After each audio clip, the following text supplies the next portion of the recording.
আসসালামু আলাইকুম এভরিওয়ান, আশা করি সবাই অনেক ভালো আছেন। তো ক্যামেরার সামনে দুজনকে দেখতে পাচ্ছেন, আমাদের সাকিব ভাই আর পাশে আমাদের একজন ইউজার কবির ভাই।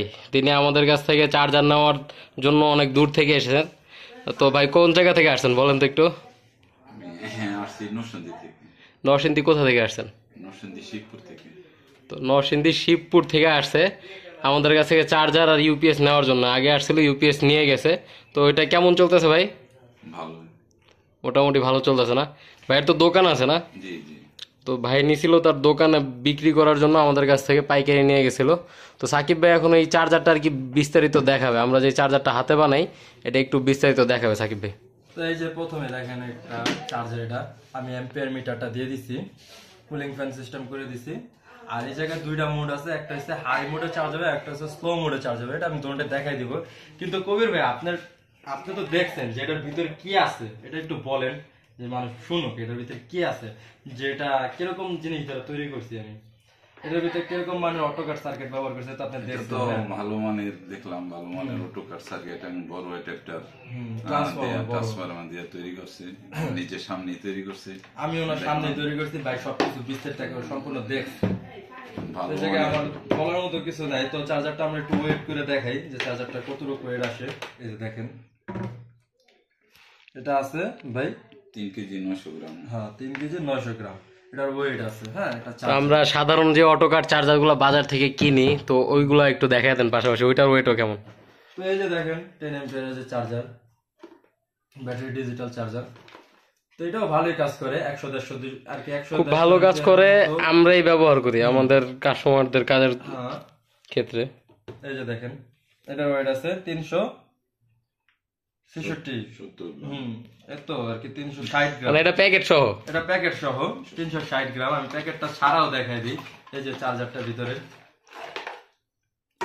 সম্পূর্ণ চার্জারটা আছে 300 গ্রাম, প্রপার 300 গ্রাম আছে চার্জারটার ওয়েট। তো চাইলে এই চার্জার গুলো ব্যবহার করতে পারেন, আমাদের কাছ থেকে নিতে পারেন। আর যদি কেউ মনে করেন যে না আমাদের হেভি চার্জার দরকার, অনেক হেভি চার্জার দরকার, তো সেই ক্ষেত্রে আমাদের হাতে তৈরি এই চার্জার গুলো ব্যবহার করতে পারেন। তো এই চার্জারটা কিরকম কাজ করে আমি একটু এখন দেখাই একটু। হ্যাঁ আগে আমি ওয়েট স্কেলটা একটু রাখি সাইডে। প্রায় 10 গুণ ডিফারেন্স ওয়েটের ক্ষেত্রে আর কি। ওয়েট স্কেলটা রাখলাম নিচে, এটা একটু কারেকশন করি।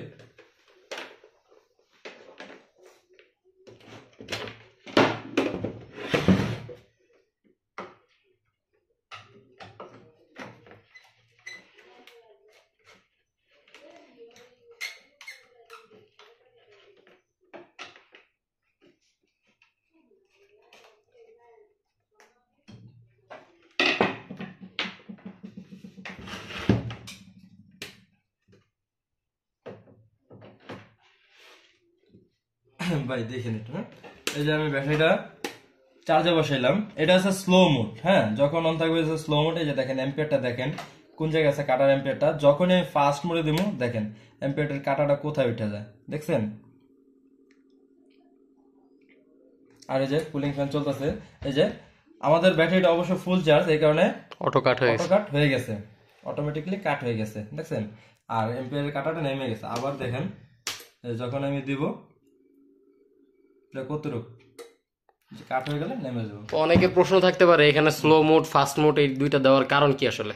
স্লো মোড ফাস্ট মোড দেওয়ার কারণ হয়েছে, দেখা যাচ্ছে স্লো মোডে চার্জ করলে এই চার্জারটা বা ব্যাটারিটা আপনার দীর্ঘ সময়, যেমন 2 বছর 4 বছর 5 বছর 7 বছর এরকম ব্যবহার করতে যারা চান, তো তারা স্লো মোডে ব্যবহার করবেন। আর হাই মোডটা দেওয়ার কারণ হয়েছে যে বর্তমানে যে লোডশেডিং হয়, দেখা যাচ্ছে 8 ঘন্টাও কারেন্ট থাকে না বা 1 ঘন্টাও কারেন্ট থাকে না, আবার 2 থেকে 3 ঘন্টা 4 ঘন্টার জন্য কারেন্ট নাই, একেবারে নেই। তো সেই সময়টার জন্য, ইমার্জেন্সির জন্য আমি এই ফাস্ট মোডটা দিয়ে রাখি। আবার অনেক ক্ষেত্রে অনেক এলাকায় এমন হয় যে 2 ঘন্টা কারেন্ট আছে 2 ঘন্টা নাই, তো সেই ক্ষেত্রে আপনার এই ফাস্ট মোডটা অন করে আপনাদের ব্যাটারিগুলো চার্জ করতে পারবেন ইমার্জেন্সির ক্ষেত্রে। তবে লং টাইম লংজিভিটি বেশি পাওয়ার জন্য আপনি এই ফাস্ট মোডটা ব্যবহার করবেন না, স্লোলি চার্জ করবেন।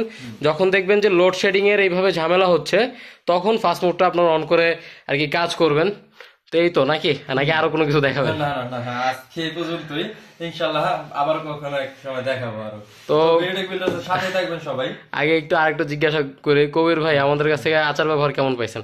আলহামদুলিল্লাহ ভালো, আসলাম, অনেক ভালো লাগলো। তো সবাই ভালো থাকবেন, সুস্থ থাকবেন, আল্লাহ হাফেজ।